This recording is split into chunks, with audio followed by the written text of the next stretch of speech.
Before we discuss classical or structuralist organizational theories, I'd like to take a minute to define organizations, management, and leadership. According to Argyris and Schoen, organizations are comprised of individuals who define its membership and establish rule-governed ways of making decisions to take collective action.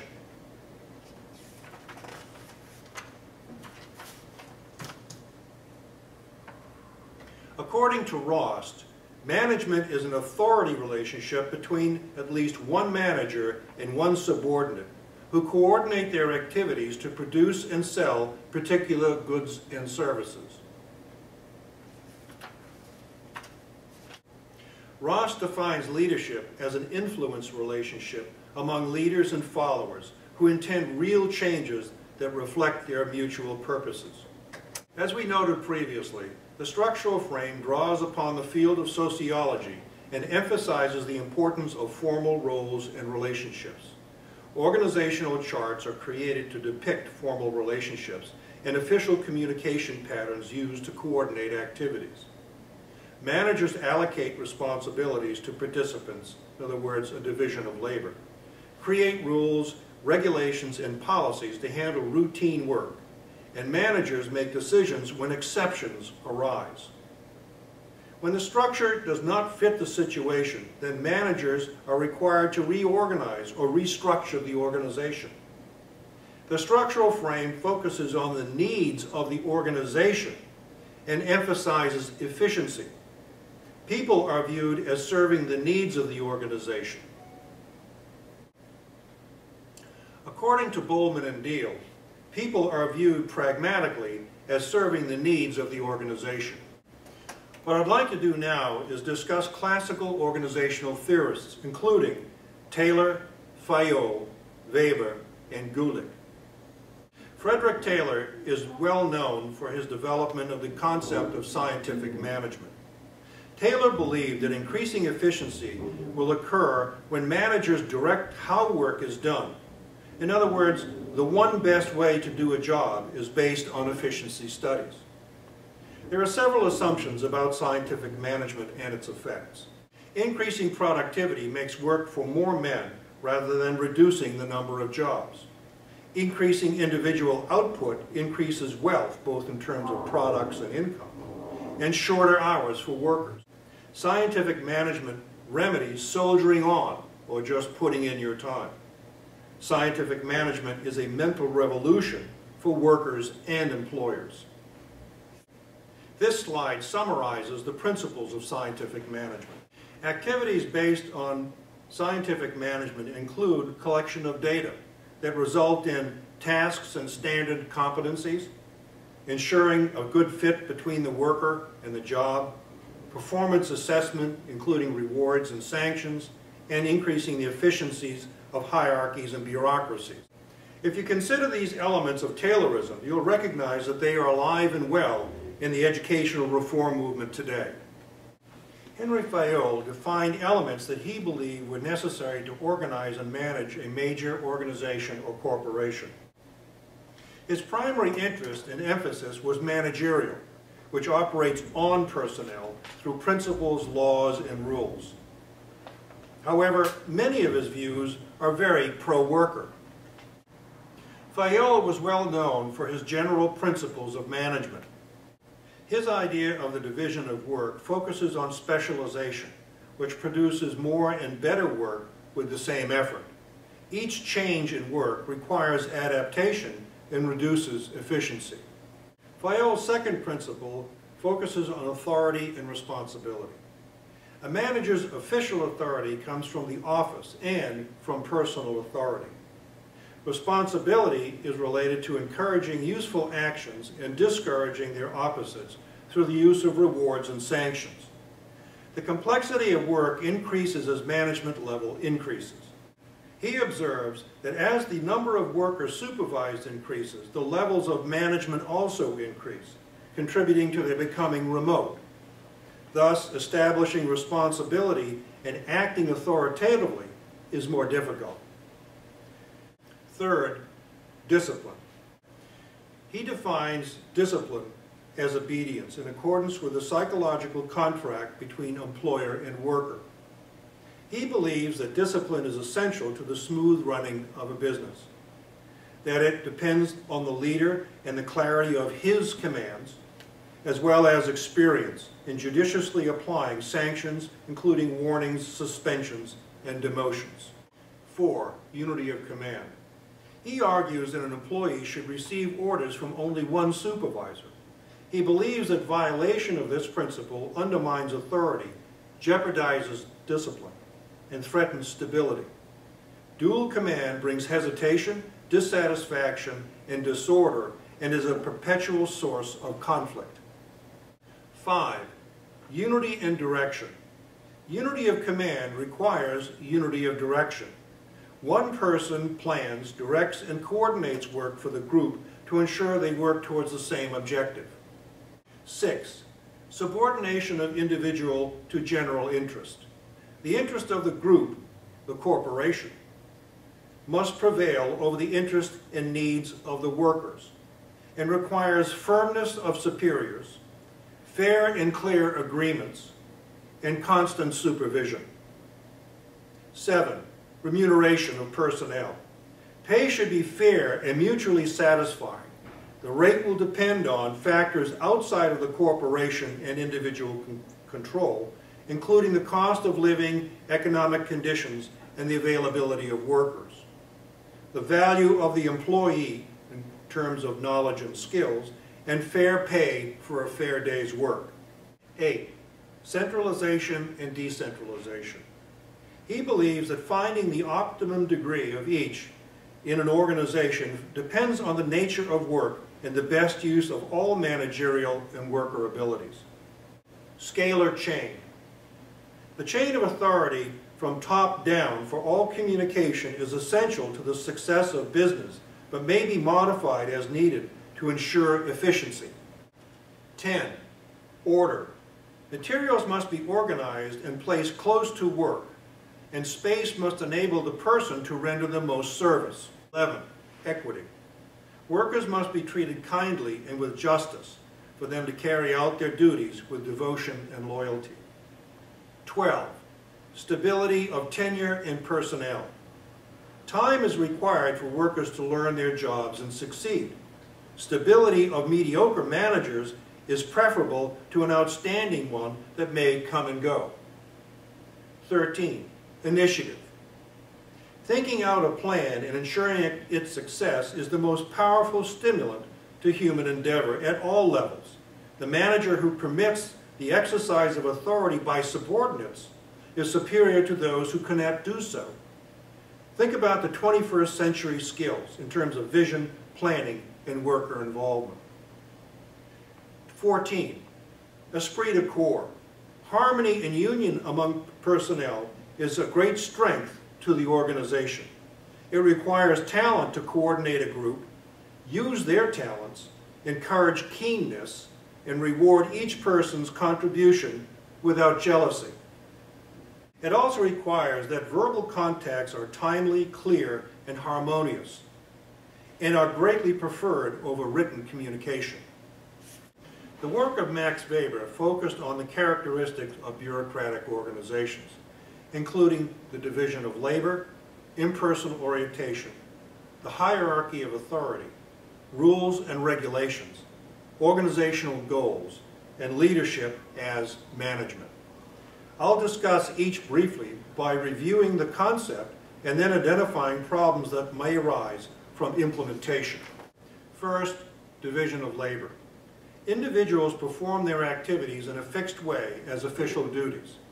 Because organizations are complex, a division of labor requires specialization to improve efficiency and expert knowledge to perform official duties. These can be specified as technical qualifications for jobs. Here's the problem.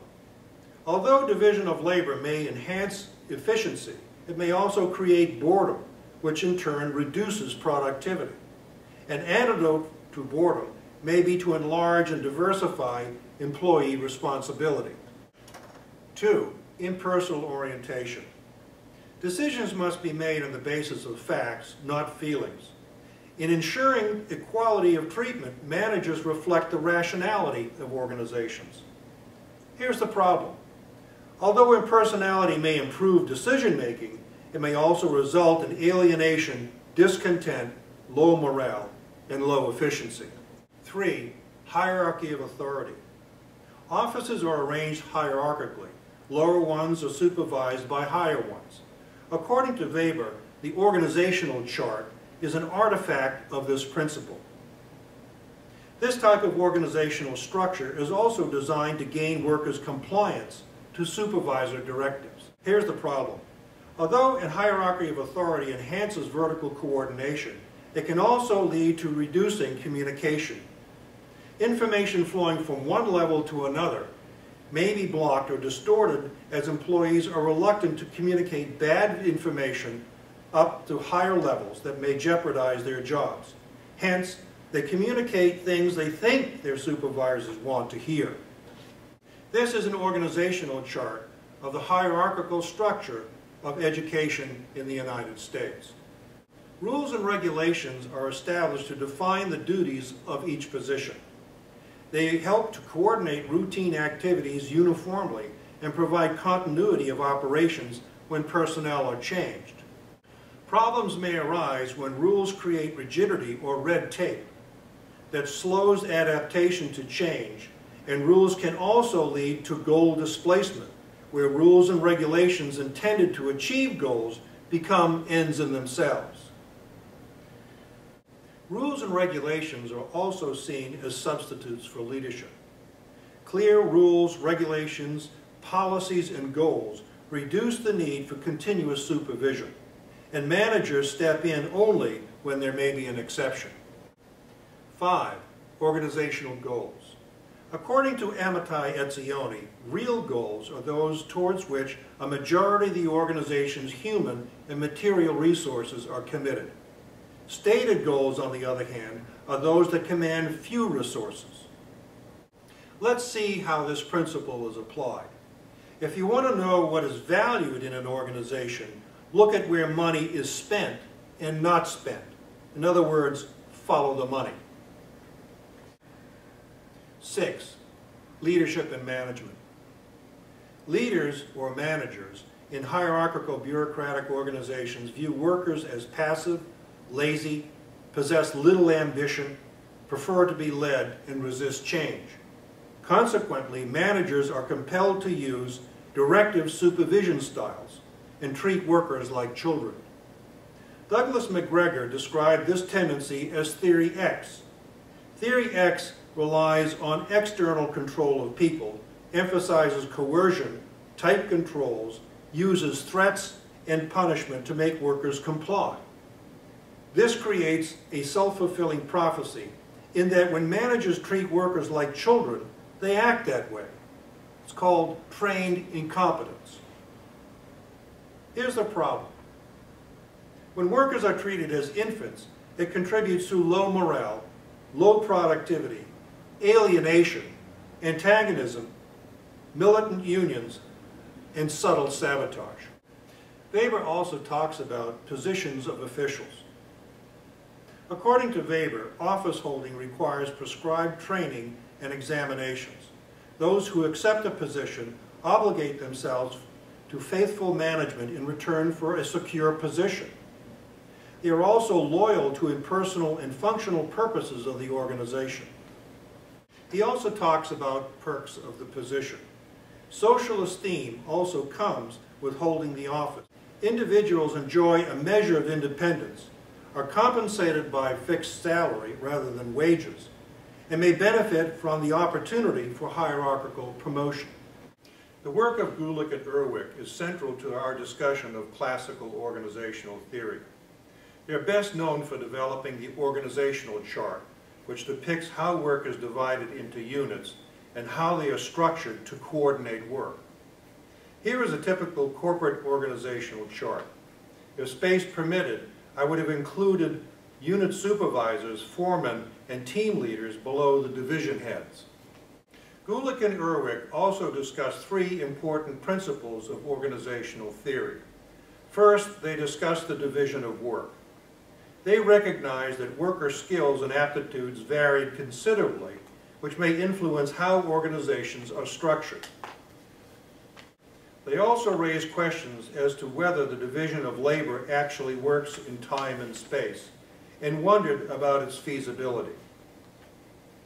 They believe that even though conditions change, the division of work must not endanger the central design, and thus organizations are required to conduct planning and coordination. They also posited that work is coordinated through a structure of authority and singleness of purpose, as well as through specialists and a single directing authority, in other words, a boss. They argued that a span of control is needed to limit immediate managerial contacts in terms of numbers of people, locations, and diversification.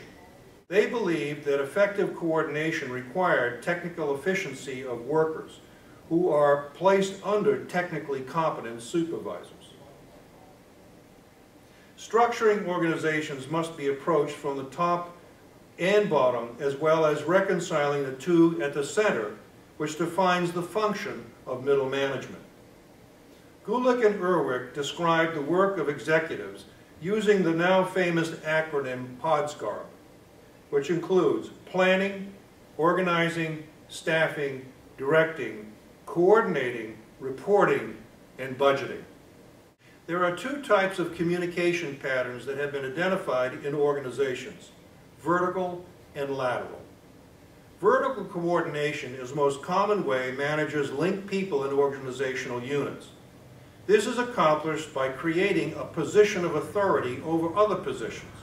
Managers in hierarchical organizations create chains of command to coordinate and integrate activities and accomplish goals. They control activity by centralizing decision-making, resolving conflict, solving problems, and evaluating performance and output, as well as distributing rewards and sanctions. As I mentioned previously, problems arise when subordinates communicate information up through several layers of bureaucracy. They tend to report good news, in other words, what their supervisors expect to hear, rather than what is actually happening. Executives often don't know what the problem is and consequently make poor decisions. Japanese corporations reduced the size of middle management that increased the quality and speed of information reaching executives and then down to workers that improve production. Lateral communication patterns are used when vertical processes are not adequate and are often used in complex task environments when uncertainty is high and change is rapid. Formal and informal meetings, task forces, and coordinating committees, whose membership includes specialists from several areas, may meet to work on a specific project or problem. Project coordinators work through persuasion, consultation, and negotiation rather than through formal authority, roles, and policies. Matrix structures may include longer-term personal assignments, and when a task is complete, individuals return to their home departments. Problems may arise when individuals have two bosses and are thus out of the loop. They often get little credit for task force work in their own organizational unit. We need to pay particular attention to management as leadership in the structural frame. According to Rost, the role of excellent managers is to make it all work. When they do, they can have a powerful and enduring effect on organizations. The most important role of managers is to structure organizations by arranging roles, creating rules, regulations, and policy, and develop appropriate structures and relationships among units to accomplish work. They create a division of labor, who does what, and define relationships through vertical and horizontal integration. In other words, who reports to who. Excellent managers also view organizations as a unified whole, which requires a systems perspective. And they also accomplish work through specialization and vertical integration. As Heifetz observes, excellent managers are on the balcony watching the dance as well as being part of the dance. Let's talk briefly about the characteristics of effective structural leaders. First, they find the right organizational design for the times and are able to get it implemented. They do their homework by studying structural problems, creating excellent internal information systems, analyzing and using data to make decisions. Second, they develop and modify rules, regulations, and policies that govern how routine work is done. Third, they make decisions on exceptions to the rules as well as monitor and adjust operations. Fourth, they rethink the relationship between structure, strategy, and environment. They understand how external environments can influence the internal structure of organizations and develop strategies for improving the quality of products. In schools, production may be viewed as enhancing the capacity of all children to learn at high levels. Fifth, structural leaders focus on implementation. They understand that they will meet resistance to implementing structural changes, so they invest in training and retraining and build political bases for acceptance of new ideas. Lastly, they experiment, evaluate, and adapt. The only constant factor in organizations is change. Thus, excellent managers are constantly monitoring operations to identify ways to improve organizational performance, using both formative and summative assessments. Let's briefly pose some questions and tasks related to using classical organizational theory. First, let's review. What are some of the key concepts that are found in classical organizational theory? Can you talk about Taylor in terms of efficiency, time, and motion studies? Do you have a good knowledge of Weber's work in terms of division of labor, bureaucracy, hierarchy, and organizational goals, rules, regulations, and policies? Can you talk about Gulick and Erwick and their ideas on span of control and organizational charts? Next, let's apply what you know. Describe the characteristics of your organization using Taylor's, Weber's, and Gulick and Erwick's concepts. How is leadership described by classical organizational theorists? Most importantly, let's apply what we know to problem solving. We all recognize that organizations need structure. However, we also know that highly educated, creative individuals are alienated by close supervision and directive management. As an organizational leader, how can you retain the benefits derived from structure and minimize alienation? I hope this review was helpful and that you used key concepts to better understand organizations and management.